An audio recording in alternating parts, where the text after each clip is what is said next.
Entendes o que estás lendo? O podcast que te leva através das páginas da Bíblia. Livro por livro. Capítulo por capítulo. Uma exposição bíblica emocionante. Aperte os cintos e embarque comigo nesta viagem.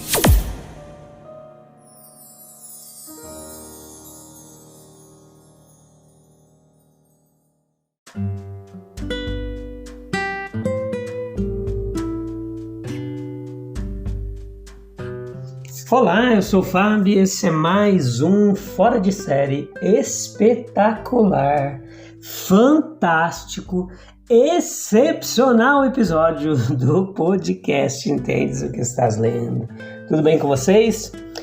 Os meus queridos amigos e amigas que sempre têm nos acompanhado, nossos ouvintes aí do Spotify, do Deezer, da Amazon Music, do Google Podcasts, onde mais? Anchor, Listen Notes, tem tantos lugares aí que eu não sei nem o nome de todos que distribuem esse podcast. E o importante é que Deus tem cuidado de nós, né? Até aqui Ele nos ajudou e vai continuar ajudando. Precisamos caminhar com essa certeza no nosso coração, porque é isso que nos traz esperança, alegria, ânimo e coragem para enfrentar as vicissitudes da vida. A jornada diária nossa não é fácil, né? Nós temos muitos desafios e precisamos humildemente reconhecer que precisamos da ajuda de Deus. Eu às vezes me pergunto como que uma pessoa consegue suportar a dor que é viver, a dor que é crescer, sem a ajuda e a presença de Deus. Para mim parece impossível, né? Vamos falar da vara de Arão hoje. É um assunto bastante interessante. O que ela simboliza no Novo Testamento para a gente, esse evento da vara ali que serviu como um teste para ver quem Deus havia escolhido para estar ali na frente. E é bem importante, bem didático. Então, fica atento aí, não sai daí, leia o capítulo 17, vem para cá e vamos junto entender o que o texto bíblico tem a nos dizer. Eu estou aqui para contribuir com você nessa pregação expositiva, nesse estudo sequencial da Bíblia, capítulo por capítulo. Aqui você encontra muito aprendizado e tem outros, bastante episódio aí, tem do livro de Evangelho de João, Evangelho de Lucas, Evangelho de Marcos, livro de Gênesis, Êxodo, Levítico e o livro de Números. Todos são ablução de boca com o som de Jesus. Todos são extremamente importantes para a gente compreender todo o contexto da Bíblia. A Bíblia é um conjunto de livros, não é um só. A gente não pode ser seletivo, temos que ler tudo e extrair o melhor para as nossas vidas, tá bom? Então, a vara de Arão que floresceu, Números capítulo 17. O sacerdócio de Arão, como uma realidade solene, não como uma mera pretensão arrogante dele, já havia sido amplamente demonstrado e afirmado. Mas aqueles que duvidaram, eles morreram de uma morte súbita e terrível. E embora o sacerdócio ele pareça diferente quando se torna o meio de afastar a morte dos vivos, mesmo isso não foi suficiente para glorificá-lo e exaltá-lo diante dos olhos do povo. Se o povo não tivesse pecado contra Deus, desprezando sua ordenança, essa ordenança não teria sido manifestada na forma de um poder tão terrível. E agora caberia a Deus exaltar o sacerdócio por meio de um testemunho novo e independente, cujo caminho foi preparado pelos julgamentos que eles viram e sofreram recentemente. Arão ele é considerado um simples membro da tribo de Levi, e o próprio Levi é considerado apenas uma das tribos de Israel. E assim, para qualquer um disposto a reclamar de Arão, que ele está se exaltando, Deus, por assim dizer, deu como resposta: olha, Arão não se exalta, ele nada mais é do que qualquer um de vocês. Então pega uma vara, que haja uma vara para cada uma das tribos e nada para torná-lo melhor do que o resto. Então será manifestado que qualquer que seja o seu poder, sua santidade, sua honra, eles não vêm de nada inerente a ele como um simples israelita. E assim, em certo sentido, Jesus foi igualado aos homens. Filipenses capítulo 2, versículos 6 a 8. Ele cresceu até a idade adulta. Arão aqui se torna um tipo dele. Ele cresceu até a idade adulta entre os pobres e humildes. Ele era tão parecido com o resto dos simples nazarenos na aparência, tão despretensioso, tão pouco preparado para despertar atenção e admiração que seus irmãos não acreditaram nele. Havia tudo nele, exceto o pecado, para mostrar a sua comunidade com os homens. Ele se tornou em todas as coisas como seus irmãos. E um dos resultados dessa humanidade plena e demonstrativa é deixar claro o quão altamente Deus o exaltou. Filipenses capítulo 2, versículo 9 ao 11. Então os objetos considerados aqui para representar as tribos, eles tinham vida em si mesmos. Não eram pedras do deserto que Deus estava prestes a transformar em ramos vivos e frutíferos, não. O trabalho foi de restauração, não de criação totalmente nova e original. Se não fosse pelo pecado, todos esses israelitas, inclusive Arão, teriam sido como ramos cheios de vida bela e frutífera, regozijando-se na presença de Deus, em vez de estarem como estavam, mortos para ele e vivos para o pecado. Essas varas, elas foram significativas para o seu passado e também para o seu futuro. Os israelitas usaram essas varas, sem dúvida, para algum propósito. A madeira morta, ela pode ser útil, mas o estado e o serviço são baixos em comparação com os de uma árvore viva. Então agora Israel estava num estado totalmente humilhado, bastante ignorante e descuidado quanto à glória e alegria dos primeiros dias não caídos do homem. Essas tribos eram agora como varas mortas, mas se tudo tivesse acontecido de acordo com o propósito original, teriam sido como ramos vivos e frutíferos. Faz parte do ofício sacerdotal de Cristo trazer de volta aquilo que está perdido e absorver numa nova e gloriosa criação a ruína que se abateu sobre a antiga. Daí a capacidade de restauração, ela é indicada ao povo. Pergunte a um israelita se uma vara ou um galho morto, sem seiva e há muito separado, poderia viver novamente. Ele lhe responderia, não. Num certo sentido, ele está certo, pois tal coisa está fora da sua experiência. Em outro sentido, ele está errado por não conhecer o poder de Deus. Somente a vara de Arão sobreviveu, mas é claro que o mesmo poder que a reviveu, ela poderia ter agido sobre as demais com um resultado semelhante. Entenda que quando Jesus foi ressuscitado dentre os mortos, isso foi uma indicação de que todos os mortos poderiam voltar à vida, se Deus quisesse. João capítulo 14, 19, porque eu vivo, vós também vivereis. E a própria descida de Arão, a igualdade com os demais, implicava a possibilidade de que eles pudessem ascender à igualdade com ele. Olha só. O Salvador ressuscitado na glória de sua vida celestial é o primogênito de muitos irmãos. Agora Arão, ele tornou-se diferente dos demais para que por sua diferença pudesse aproximar os demais de Deus. A vara brotou em benefício das varas que permaneceram mortas. Não apenas a madeira morta é restaurada à vida, mas a vida se transforma em frutos. Nas mãos do Senhor, o trabalho de todas as estações pode ser feito numa noite apenas. Botões, flores e frutos ao mesmo tempo.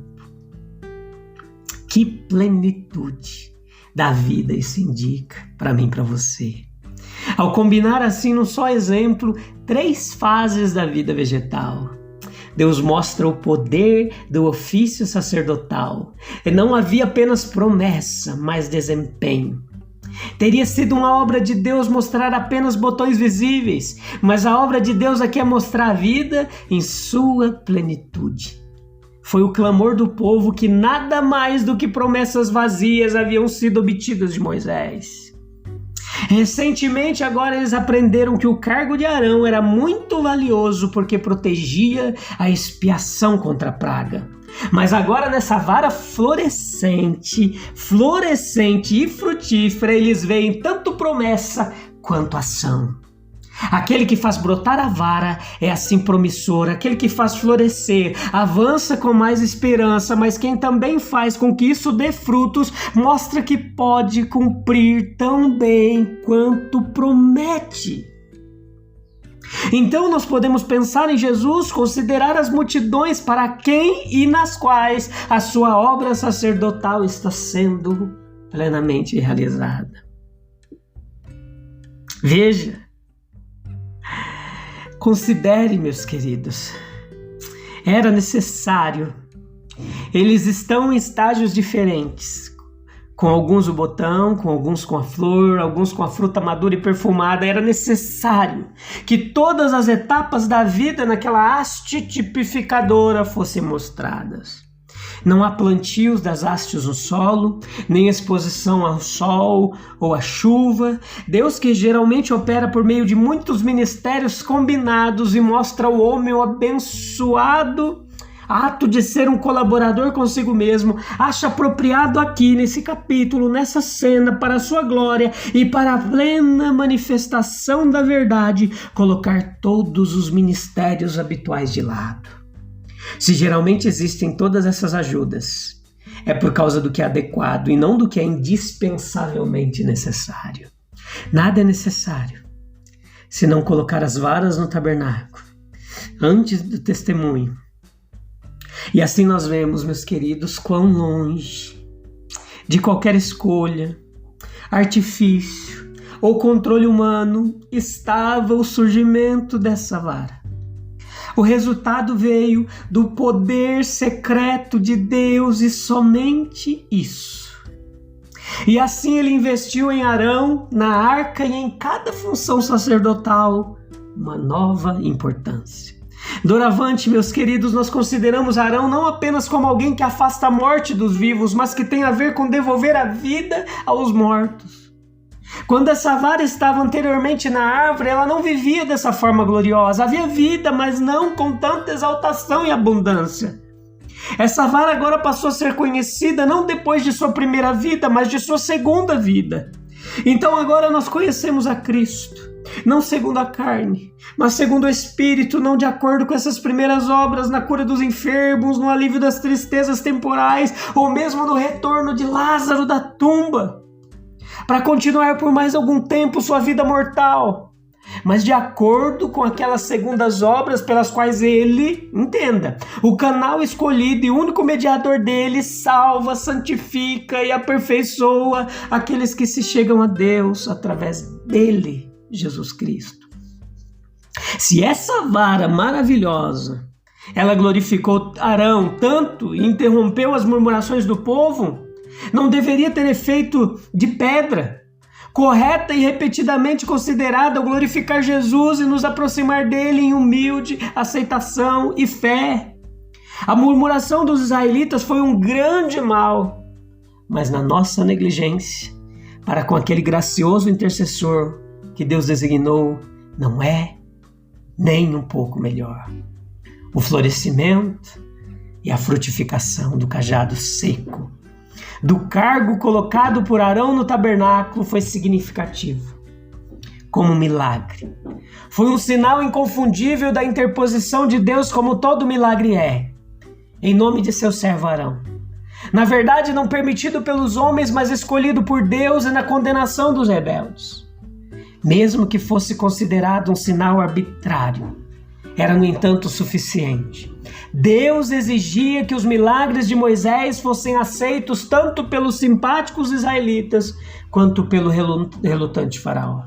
E o mesmo aconteceu com nosso Senhor. Se você ouvir de fundo aí um barulho de chuva, me perdoe, tá? Mas está chovendo muito forte e a gente não consegue isolar muito esse barulho. Mas entenda e foque aqui, ó. Esse milagre ele foi permanente enquanto a vara existiu. Todos os milagres, embora transitórios, têm valor permanente como provas da interposição de Deus. Um tipo de atestado milagroso do imutável sacerdócio de Cristo. Deus, que se realiza de muitas maneiras, prestes a substituir o sacerdócio de Arão por um sacerdote escolhido por ele mesmo, segundo a ordem de Melquisedeque. A gente está perto aqui de concluir. E esse sacerdócio, ele é atestado por uma ressurreição, da qual a ressurreição dessa árvore era um tipo. Agora que o Cristo ressuscitado está no lugar santíssimo, na presença de Deus, a sua ressurreição e reinado em glória são sinais para todos os murmuradores de sua nomeação como único sumo sacerdote rei, que enviará a vara de sua força e reinar até que todos os inimigos sejam colocados sob seus pés. A vara de Moisés, um cajado de pastor, um instrumento comum, transformado pelo poder de Deus na vara de Deus, a vara de sua força.